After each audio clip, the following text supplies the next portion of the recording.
Hormones के बारे में बात करेंगे हम, और हम बात करेंगे हार्मोनल इम्बैलेंस के बारे में, जैसे कि पीसीओएस है, थायराइड या व्हाटएवर। तो क्या है ये हॉर्मोन्स, क्यों होता है हमें हार्मोनल इम्बैलेंस, सॉल्यूशन वोल्यूशन सब कुछ यही वीडियो में पता चल जाएगा। ठीक है, मेरा नाम है डॉक्टर उमेश वाधवानी और ये वीडियो है हार्मोनल इम्बैलेंस और उसके मैनेजमेंट के बारे में। वीडियो शुरू करें उससे पहले 3 सेकंड का मेरा इंट्रो आएगा। चैनल सब्सक्राइब, बेल आइकन टिडिंग so that you get a notification. चलो बात करते हैं हार्मोनल इम्बैलेंस के बारे में फट।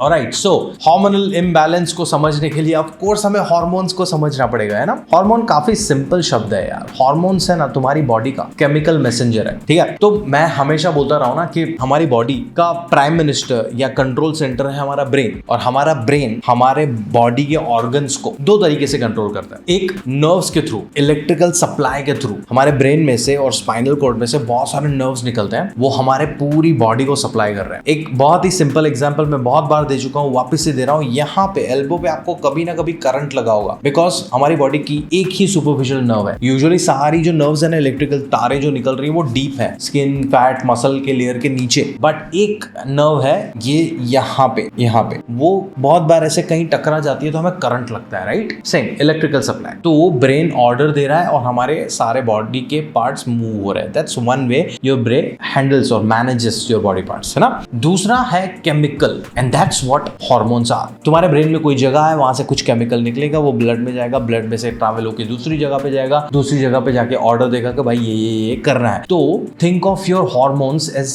मैसेंजर्स और internal communication system of your body, जहाँ पे ब्रेन कुछ ऑर्डर्स दे रहा है। एक जगह से वो ऑर्डर्स निकलेंगे, दूसरी जगह पे जाएंगे, दूसरी जगह पे तीसरी जगह से चौथी जगह पे। मैं एक छोटा सा एग्जांपल देता हूँ, राइट। हमने सबने थायराइड ग्लैंड के बारे में सुना है, राइट। गले यहाँ पे होती है बटरफ्लाई शेप्ड, और उसमें से हार्मोन्स निकलते हैं T3 T4। T3 T4 का काम है तुम्हारी बॉडी के एनर्जी मैकेनिज्म, मेटाबॉलिज्म को मैनेज करना। तो जो तुम खाना खा रहे हो वो एनर्जी देता है हमें, राइट। तो वो खाने को अंदर ले जाना, उसको तोड़ना, उसका एनर्जी कन्वर्ट करना, एनर्जी को यूटिलाइज करना, ये सारी चीजों के लिए थायराइड ग्लैंड में से जो हार्मोन निकलता है T3 T4 वो रिस्पॉन्सिबल है, ठीक। तो वो थायराइड तो यहाँ पे, ब्रेन यहाँ पे, तो ब्रेन में से पिट्यूटरी ग्लैंड है। पिट्यूटरी ग्लैंड एक जगह है जहां से एक हार्मोन निकलता है जिसका नाम है TSH, थायराइड स्टिमुलेटिंग हार्मोन। तो वो भाई साहब मैसेंजर है ना, तो वो मैसेज लेके आएंगे थायराइड को, बोलेंगे कि भाई अभी T3 T4 निकाल। T3 T4 is a hormone. वो जाके तुम्हारे डाइजेस्टिव सिस्टम को बोलेगा इन खाने को पचा, इसमें से एनर्जी निकाल, एनर्जी को यूटिलाइज कर। अब देख रहे हो कैसे काम चल रहा है। तो यहाँ पे मैंने एक शब्द यूज किया जिसका नाम है gland. Gland is nothing but a tissue जहां से हार्मोन निकलता है। तो हमारी बॉडी में अलग अलग ग्लैंड्स हैं। तो तुम्हारी ovaries and testes are kind of glands जहां से हार्मोन्स निकलते हैं। ओवरीज में से क्या क्या निकलता है? Oestrogen, progesterone. टेस्टिस में से टेस्टोस्टेरोन निकलता है ना।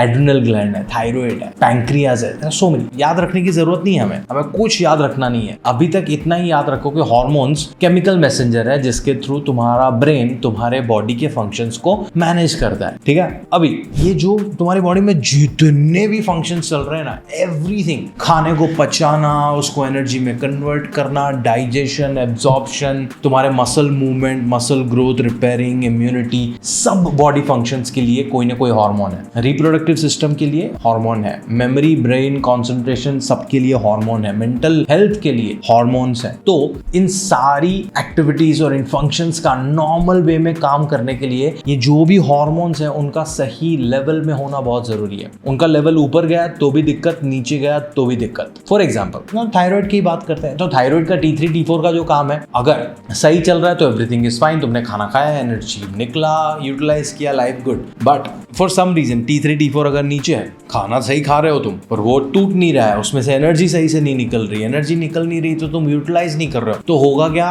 तुम्हें थकान और फटीग महसूस होगा, तुम्हारी बॉडी के सारे फंक्शंस धीरे हो जाएंगे। That's what happens in hypothyroidism, जहां पे थायराइड का लेवल कम है। एंड एग्जैक्टली ऑपोजिट होता है जब थायराइड के लेवल ऊपर चले जाते हैं। तुम हाइपर एनर्जेटिक होते हो, तुम्हें एंगर, इरिटेशन रहता है, स्वेट ज्यादा होता है। क्यों? क्योंकि T3 T4 ऊपर है। Same happens with all the hormones, and इस घटना को हम बोलते हैं हार्मोनल इम्बैलेंस। तो उनका एक सही लेवल में, सही बैलेंस में रहना इज हार्मोनल बैलेंस, जिसकी वजह से हमारी लाइफ सही से चल रही है। बट कोई रीजन की वजह से ऊपर नीचे हुआ, दिक्कत। That's what your hormonal imbalance is. Here are few examples: diabetes, PCOS, fibroid, endometriosis, thyroidism.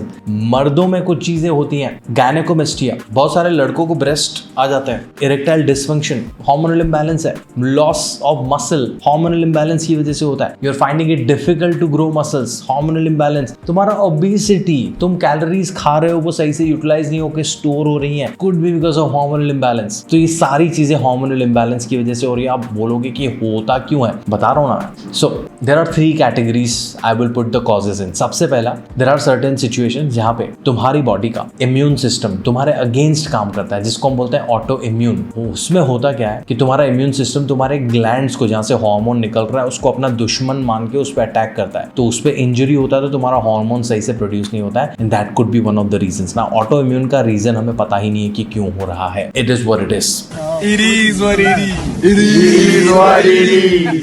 दूसरा, कभी कभार कुछ मेडिकेशंस होती हैं, कीमोथेरेपी है, कैंसर थेरेपी है, कैंसर में जो भी ट्रीटमेंट चल रहा होता है उनकी वजह से भी, कुछ हार्मोनल थेरेपी चल रहा है उसकी वजह से भी तुम्हारा हार्मोन्स ऊपर नीचे जा सकता है। And last not the least but very important is your lifestyle. घूम फिर के बातें वहीं आएंगी जो चीजें कंट्रोलेबल नहीं है, जैसे कि ऑटो इम्यून, या तुम्हें कैंसर हो रखा है तो कीमोथेरेपी तो लेना ही पड़ेगा, या कोई बीमारी है जिसके मेडिकेशन का side effect is hormonal imbalance, तो वो इनएविटेबल है, वो लेना ही लेना है। But there are certain things which are controllable, and that controllable part includes lifestyle change. Lifestyle change के बारे में हमने अलग से वीडियो बनाया, लिंक यहाँ पे आपको मिल जाएगा, गो एंड वॉच। क्विकली मैं आपको बता देता हूँ। तुम सुबह उठते हो, रात को सोते हो, उसके बीच में जो कुछ भी हुआ, रात को आप सो रहे हो, स्लीप की क्वालिटी कैसी है, उसके सब कुछ उसके बीच में जो हो रहा है वो तुम्हारी लाइफस्टाइल को डिफाइन करता है। ये कैसा है उसके हिसाब से तुम्हारे हार्मोन्स रिएक्ट करेंगे, और तुम्हारे हार्मोन्स के हिसाब से तुम्हारी लाइफस्टाइल भी डिफाइंड होगी। दोनों कनेक्टेड है। लाइफस्टाइल के अंडर आते हैं 4 चीजें, food, movement, sleep, mental health. ये चारों चीजों को हमें क्लोज टू आइडियल लेके जाना पड़ेगा अगर हमारे हार्मोन्स को हमें ठीक रखना है। फॉर एग्जाम्पल, तुम्हारा खाना अगर बैलेंस नहीं है, तुम कार्ब्स बहुत ज्यादा खा रहे हो, प्रोटीन्स और फैट्स को इग्नोर कर रहे हो, बहुत सारी तली हुई चीजें खा रहे हो, बहुत सारा रिफाइंड शुगर खा रहे हो, तुम्हारा हार्मोन इम्बैलेंस रहेगा। तुम मूवमेंट तुम्हारी है ही नहीं, तुम सेडेंटरी लाइफस्टाइल जी रहे हो, तुम्हारा हार्मोनल इम्बैलेंस होगा। तुम अगर सही से रेगुलर 6 से 8 घंटा नींद नहीं ले रहे हो, अच्छी क्वालिटी की नींद नहीं ले रहे हो, तुम्हारा हार्मोनल इम्बैलेंस होगा। तुम्हारा मेंटल हेल्थ सही नहीं है और तुम उसके लिए हेल्प नहीं ले रहे हो, तुम्हें स्ट्रेस है, एंजाइटी है और तुम उसके लिए कुछ नहीं कर रहे हो, तुम्हारा हार्मोनल इम्बैलेंस होगा। तो अगर तुम्हें सोल्यूशन लाना है तो this is what you can do. सबसे पहला, if you have any symptoms like कि तुम्हारे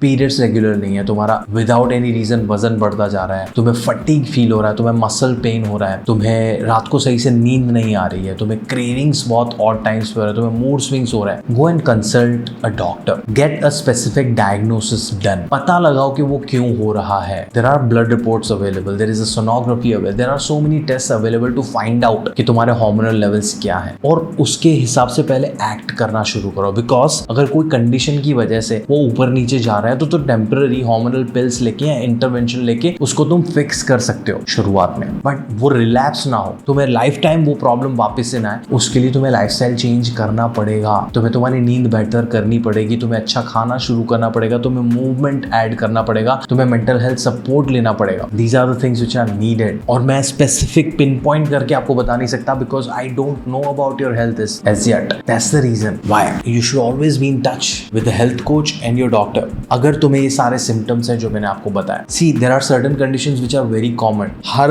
Indian household 1-2 diabetics हैं, 5 में से 2 बंदियों को PCOS जैसी कंडीशन है, थायराइड इज सो कॉमन। तो इसके सोल्यूशन यही है, तुम्हें लाइफस्टाइल मैनेज करना और सिम्टोमेटिक रिलीफ लेना है। इन दोनों के बैलेंस से तुम तुम्हारी लाइफ को बेहतर बना सकते हो। And if you have a condition like auto immune condition और तुम्हें कुछ कैंसर है, ऐसा कुछ है, फिर भी तुम तुम्हारी जो भी लाइफ है उसको बेहतर तरीके से जी सकते हो बाय मेकिंग लाइफस्टाइल चेंजेस। और उसमें क्या क्या करना है, कैसे कैसे करना है, मैंने मल्टीपल वीडियोस में बात किया। लाइफस्टाइल चेंज वाला वीडियो ये रहा, देखो, try making those changes. And if you want to talk to my team in 1-to-1 setup, मेरी टीम का कैलेंडर मैंने डिस्क्रिप्शन में दिया है, watch, go book a session, talk to them, start implementing some free advice that you are going to get. But मैं हमेशा बोलता हूँ यार, जिंदा रहना या ऑप्टिमम वे में जिंदा रहना, दोनों में फर्क है। तुम पेन वाली मिजरेबल लाइफ जीना चाहते हो या पेन फ्री हैप्पी लाइफ जीना चाहते हो, you have to decide at some point in your life. आज नहीं तो मे बी 5 years के बाद भी तुम्हें डिसाइड तो यही करना पड़ेगा, है ना। So do that.